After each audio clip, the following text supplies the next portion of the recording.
ఆ details recovery చేయమని టెక్నీషియన్కి చెప్పాను కూడా. వాట్ ఈస్ దిస్ మిత్ర? మీ వల్ల ఒక అమాయకురాలి జీవితం స్పాయిల్ అయి ఉండేది.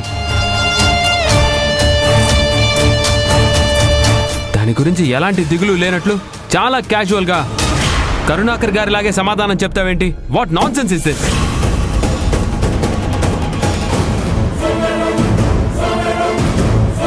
హే మహేష్, మిత్రతో ఇంత కోపంగా మాట్లాడుతున్నావేంటి? What happen to you? Mitra అయినంత మాత్రాన సీరియస్గా అడగకూడదా?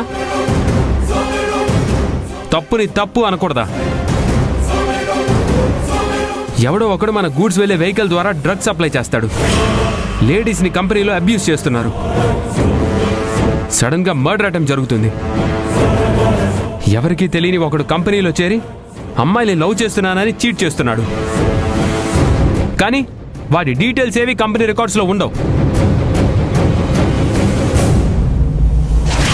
అసలు ఇలాంటివి ఏ కంపెనీస్లో అయినా జరుగుతున్నాయా? దట్స్ ఓకే మహేష్, ఏదో తెలియక తప్పు జరిగిపోయింది. ఇక మీదట అలా జరగకుండా చూసుకుందాం. Just leave it. నో, అలా వదిలేయటం కుదరదు.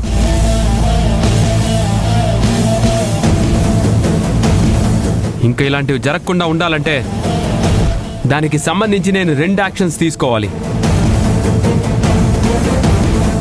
ఒకటి, మన కంపెనీలో పనిచేసే ఒకరికి అదనపు బాధ్యత ఇవ్వబోతున్నాను.